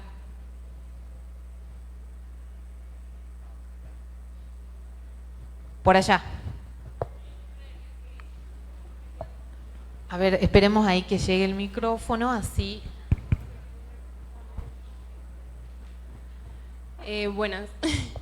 Yo creería que ofrecer más allá del conocimiento que adquirimos en el aula como tal, vendría siendo pues el acompañamiento en los procesos sociales, más que nada como las actitudes o las aptitudes que nosotros tenemos. Entonces, independientemente de lo que aprendemos en el aula o lo que leemos en un libro, vendría siendo lo que nosotros sabemos hacer y nos gusta hacer. Personalmente a mí me gusta bastante trabajar la parte de las artes, de la cultura, independientemente de lo que aprenda en el aula. Entonces siento que llevar eso a la comunidad y ponerlo al servicio de la comunidad también puede ser algo que ayuda a que crezca. Bueno, se necesitan un montón de cosas para sostener, digamos, estos proyectos sociales, ¿no? Como vos decís, mencionás, bueno, ponés a disposición tu conocimiento en el arte, digamos, para generar ciertos procesos, ¿no? Bueno, no todos tenemos, bueno, esa es tu habilidad, como vos decís, o tu actitud, tu aptitud. No todos tenemos las mismas inteligencias, las mismas habilidades blandas. Algunos se caracterizan más por tomar la palabra, por generar procesos de escucha, otros en escribir, otros, digamos, en el saber más técnico que dijimos también, que en la producción de contenidos, en grabar videos, en los equipos, digamos, en la infraestructura técnica, ¿no? De conectar equipos. Cada uno tiene su distinto saber, digamos, dónde se siente más cómodo o cómoda, ¿no es cierto? Son habilidades que también, no es que nacemos con esas habilidades, sino que las vamos desarrollando a lo largo del tiempo y es importante apuntalar, es importante prepararse, adquirir conocimiento, formarse por fuera también de lo que me ofrece la universidad, complementariamente con otros saberes, ¿no es cierto? Esa inquietud, ese movimiento, esas ganas, digamos, de aprender de distintas fuentes, también es un imprescindible para la comunicación hoy. Solamente hay que ver, digamos, identificar, como ya identificaste vos, cada uno y cada una deberá identificar, digamos, en sí mismo cuál es su aptitud, digamos, para estos proyectos comunitarios. Después están, digamos, como parte de los otros imprescindibles, los típicos, que ya lo hemos abordado hoy, digamos, a lo largo del día, que tienen que ver con, a ver acá, me había anotado algunos, con la dimensión económica de los proyectos y financiera. También habrá algunos de nosotros que tengan más habilidad para eso, ¿no? Hay algunos que tienen, digamos, no quizás porque lo estudiemos, sino porque administramos de alguna manera más o menos más favorable nuestras economías. Eso también hace parte, digamos, de los proyectos sociales. Es una habilidad que se necesita, ¿sí? La administración financiera. Ustedes saben que cuando, no sé, deben tener materias como de cómo se redactan los proyectos, cómo se hacen los proyectos o no. ¿Sí? ¿En qué materias, por ejemplo? ¿Tienen materias de planificación? ¿Cómo? ¿Cómo se llaman? Proyectos de investigación. Y cuando hacen intervenciones o cuando hacen estos proyectos de extensión, ustedes saben que cuando uno se sienta a redactar un proyecto, por ejemplo, para conseguir un financiamiento o para que nos habiliten un permiso para poder hacerlo realidad ese proyecto, lo tenemos que escribir, ¿no? Ponemos objetivos, fundamentación, diagnóstico, justificación, actividades, y hay una parte muy importante que es la parte financiera también, ¿no es cierto? Cómo, qué gastos económicos vamos a tener en ese proyecto, cómo se van a sostener en el tiempo esos gastos, qué cronograma vamos a hacer para esos gastos, los presupuestos que vamos a sacar para cada uno de esos gastos. Eso también es un imprescindible, ¿sí? La parte financiera y económica, que eso se va aprendiendo también, no es que porque por ahí hablar de números para nosotros que somos de las ciencias sociales muchas veces representa o parece ser un obstáculo, pero en realidad es un saber que se va adquiriendo. Otros bueno, ya lo habíamos dicho, de los imprescindibles, es el saber técnico, que lo ponemos a disposición, digamos, de los proyectos sociales. El trabajo en equipo también, que ya lo hemos abordado muchísimo durante toda la jornada, ¿sí? Las alianzas, acá sí es como que es, si bien lo hemos abordado indirectamente, es muy importante de destacar que son las alianzas o el tejido en red, ¿no? Nadie se salva solo, como decíamos, ¿no? Y en la generación de proyectos pasa lo mismo. Si nosotros queremos garantizar la sostenibilidad del territorio, como dice el tema, digamos, del encuentro de hoy, es importante que identifiquemos, mapeemos, hagamos un recursero, digamos, de cuáles son nuestros aliados estratégicos para los proyectos sociales. ¿Alguien de acá participa en alguna o ha participado en alguna fundación, organización o una colecta, un proyecto? No importa si fue hace mucho, hace poco. ¿Cuál es el nombre de su organización? Faro Azul. ¿De qué se trata? Pues un colectivo donde precisamente los que están involucrados somos estudiantes de la Facultad de Derecho y de Comunicación, que nos unimos para crear proyectos sociales a partir de, por ejemplo, convocatorias por el Ministerio de Cultura. Ponemos en marcha el proyecto, por ejemplo, hicimos una ludoteca ¿dónde es que fue? En Buenavista, una ludoteca para los niños, complementándolo con talleres, con formación lúdica, didáctica, para que los niños aprendan desde la educomunicación cómo se puede crear una ludoteca en un espacio en donde pues era inimaginable que existieran estos espacios con anterioridad. Bien, buenísimo. Gracias. Después podemos seguir conversando, digamos, sobre educomunicación, dinámicas de animación sociocultural, que son súper interesantes. Metodológicamente es una buena excusa, digamos, de cómo acercarse, ¿no?, al territorio. ¿Alguien más ha formado? Solo levanten la mano por acá. ¿Quién más ha formado o forma parte de alguna organización?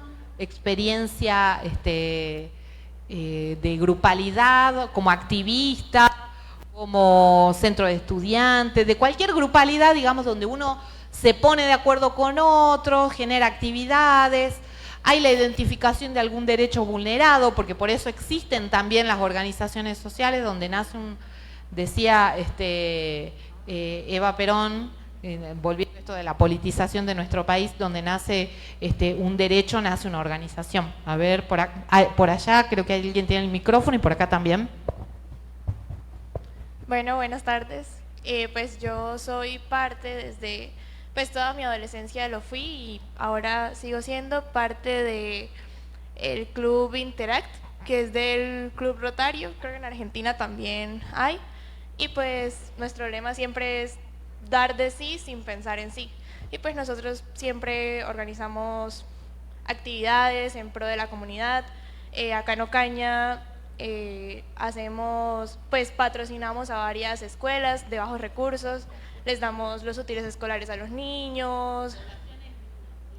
Sí, principalmente es la infancia, pero también trabajamos con adultos mayores. Por ejemplo, el ancianato de San Antonio es patrocinado por el Club Rotario y pues sí, o sea, cada mes se lleva un tema y pues se hace una hora de caridad acorde a lo que sea. Por ejemplo, ahorita en septiembre es el mes contra la polio, porque gracias a Rotary la polio está erradicada en el 99% del mundo, si no estoy mal.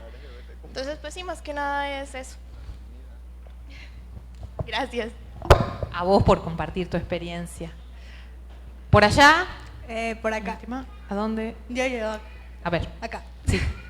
Bueno, pues yo activamente estoy trabajando con dos organizaciones. Una es una fundación que se llama Convergentes. Convergentes es una fundación hecha por estudiantes de comunicación social. Nos basamos en hacer escuelas comunitarias de comunicación social y llevarla a adolescentes y jóvenes quienes no tienen estas oportunidades de poder involucrarse dentro de lo que es la comunicación social, o el hecho de poder comunicar o mostrar al resto de personas lo que está pasando dentro de sus municipios o los problemas que están atravesando o vienen atravesando desde hace muchísimo tiempo. También acabamos de terminar un proyecto junto con el Ministerio de Cultura que se trataba de recolectar todas esas memorias históricas de la playa, Convención La Playa, Ábrego, Río de Oro, que se llamaba Voces de la Gran Convención, que se hizo con la intención de recuperar memoria histórica, cultural, gastronómica, porque son raíces que se están perdiendo últimamente debido al conflicto armado que lamentablemente hemos venido atravesando desde hace mucho tiempo en Colombia. Entonces, con la intención de quitarle ese miedo a las personas de ir, visitar y conocer lo que tenemos y mostrar lo que en verdad tenemos. O sea, no solo lo malo, sino lo bueno, que es muchísimo más que lo que ha pasado. Además, también estoy trabajando en una corporación que se llama ARSO. Es una corporación artística en la que nos basamos en darle espacios a los jóvenes, niños y adolescentes artísticos de formación y mostrarles que pueden, más allá de la situación en la que estén ahora, poder tener esa inspiración o decir, yo tengo este talento y con este talento puedo hacerme un proyecto de vida. O sea, lo que estoy pasando en este momento no es lo que me va a definir, sino las actividades según los talentos que voy desarrollando, voy teniendo conforme voy creciendo. Mira, justo trajiste otro de los imprescindibles que había anotado, por eso me interesaba que charlemos, porque yo sabía que esos imprescindibles del trabajo territorial para la sostenibilidad iban a aparecer acá, digamos, ¿no? Que es la memoria, la recuperación y el trabajo por la memoria. Nosotros también, digamos, o sea, al igual que otros países, lamentablemente de Latinoamérica, nos caracteriza varios flagelos, ¿no? Que sufrimos. En el caso nuestro también la memoria vinculada al borramiento de nuestras identidades originarias, la memoria vinculada a los procesos también de recuperación de la democracia que tienen que ver con la dictadura. Entonces, la memoria, mantener viva, digamos, la memoria de nuestros, por eso al comienzo preguntaba cuáles son sus orígenes, dónde están ustedes, quién es su familia, digamos, cuáles son las historias políticas familiares. Tiene que ser un imprescindible de la comunicación, ¿no?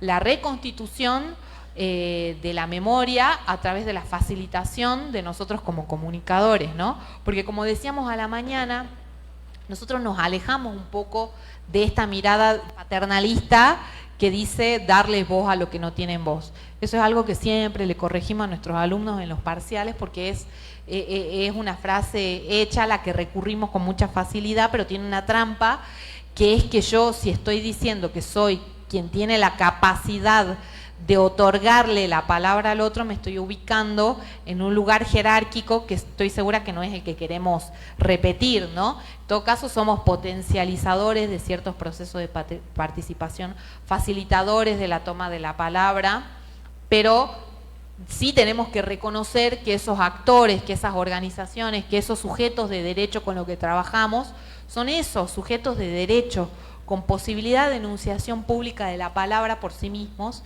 y que nosotros facilitamos, somos puente, digamos, de esos procesos, pero no, digamos, detentores de la palabra. Nosotros, yo que sepa, nosotros nadie nos eligió, esos sujetos con los que trabajamos, articulamos, pero nadie nos eligió democráticamente para que hablemos en nombre de ellos, ¿no es cierto? Entonces, el trabajo por la recuperación y la sostenibilidad viva de la memoria es uno de los imprescindibles de la comunicación. Y el trabajo también, otro de los imprescindibles, el trabajo por los distintos derechos vulnerados, las infancias, las mujeres y las diversidades, los grupos étnicos, las juventudes, son colectivos con los que trabajamos y que son imprescindibles, digamos, si nosotros queremos avanzar hacia una sociedad más democrática, más justa, con mayores posibilidades. Bueno, y otro de los imprescindibles que también apareció el día de hoy, haciendo como un repaso y cierre de la jornada, ¿no?, de esto que estamos mencionando con la participación de ustedes, tiene que ver con la soberanía tecnológica, ¿no? Con este riesgo tecnócrata que tenemos, también los y las comunicadoras, de pensar que la información, la técnica, es, digamos, el acceso solamente a estas nuevas fuentes tecnológicas, la solución de todos nuestros problemas. Este pensamiento, digamos, ya sucedió ya sucedió con otras tecnologías. Hoy estamos, digamos, con el tema de las redes sociales, pero ya sucedió con el surgimiento del telégrafo, con el surgimiento de los mismos transportes, con el surgimiento del internet. Hoy acontecemos, digamos, a cambios, ¿no?, tecnológicos vertiginosos que van modificándose prácticamente todos los días, ¿no? Pero, ¿qué quiere decir esto de soberanía tecnológica? ¿Sí? Primero, tomar conciencia justamente de estos riesgos que tenemos, de estos escenarios que son, digamos, comprenden una dimensión instrumental de un saber hacer, que lo tenemos que saber, pero también lo tenemos que llenar de contenido, ¿sí? Y creo que ese llenar de contenido, la sostenibilidad de esos espacios en los que participan ustedes de su adolescencia hasta el día de hoy, están atravesados por el por qué, ¿no? El por qué existen estos espacios para la transformación social, pero ¿para qué? Yo diría que para perseguir, digamos, también la justicia social, ¿sí? Entonces, la soberanía tecnológica no solo significa acceso, sino significa que nosotros seamos capaces de producir desde esas tecnologías. A lo largo y a lo ancho de América Latina, digamos, la gente hace uso, digamos, y apropiaciones de la tecnología muy diverso, ¿no? Hacen, digamos, despliegan distintas astucias para tener acceso a la tecnología. Por ejemplo, en una de las comunidades que seguramente acá también pasa, donde tenemos muchos problemas con el internet, por ejemplo, para tener que les llegue un mensaje de WhatsApp, suben en un arbolito con un tachito así, ponen el celular y suben con una cuerdita hasta que el celular queda arriba, recibe el mensaje, lo bajan y hacen uso de internet. Digo, esa es una estrategia que despliegan y hay múltiples estrategias. Somos la universidad los que tenemos que aprender a escuchar y a poder sistematizar cuáles son esas estrategias. Entonces, la soberanía tecnológica es uno de los imprescindibles. Entender que hay, digamos, convergencias muy heterogéneas, usos y apropiaciones por parte de las comunidades muy heterogéneas de las tecnologías, y que nosotros tenemos que acompañar eso que ya sucede. No es venir a imponer una nueva idea, sino acompañar esos procesos. Y el último imprescindible, que ya lo súper hablamos también, es el rol de nuestras universidades. O sea, ¿cuál es el papel de nuestras universidades, de nuestras carreras en estas problemáticas sociales? ¿Sí? Tenemos muchísima responsabilidad, ¿sí? Hay una apuesta social, económica, que cree en nosotros, que cree, digamos, en ustedes como estudiantes, como futuros profesionales, que está convencida de que esos saberes tienen que volver a los territorios. Entonces tenemos, como jóvenes, tienen ustedes, yo ya no tanto como joven, sí capaz en decírselo, tienen ustedes una oportunidad y una responsabilidad en que eso que ustedes atraviesan estos años vuelva de alguna manera a sus comunidades, ¿sí? Esos son los imprescindibles que hemos ido construyendo a lo largo del día. Son imprescindibles y son irrenunciables también, ¿sí? Porque son cuestiones a las que con las que no podemos negociar, ¿sí? Los derechos humanos, como decíamos, son cuestiones a las que no debemos renunciar para garantizar un presente más democrático, vivible, un buen vivir, un vivir bien, un vivir sabroso, que todos tenemos la responsabilidad para nosotros y para nuestras próximas generaciones. Así que bueno, les agradezco la verdad, compartir con ustedes, jóvenes.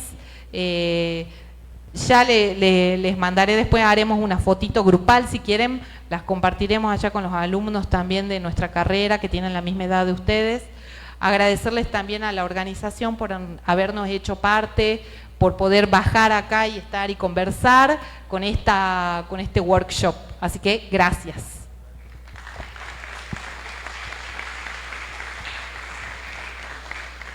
Gracias, licenciada María Florencia, por compartirnos sus conocimientos e interactuar con nuestros estudiantes. De esta manera, damos por finalizada el workshop dirigido para los estudiantes de Comunicación Social y en cabeza de la licenciada María Florencia Tolava, y vamos a dar un break porque el próximo workshop estará a cargo del doctor Alejandro Nató y daremos inicio a a las 6 de la tarde. Les recordamos que esta jornada está dispuesta para todos los estudiantes de nuestro programa de Comunicación Social, programa de Derecho y por supuesto Escuela de Bellas Artes. Retomamos entonces la jornada de esta sexta versión del Congreso Internacional de Educación, Artes y Humanidades a las 6 de la tarde aquí en nuestro Teatro Mayor.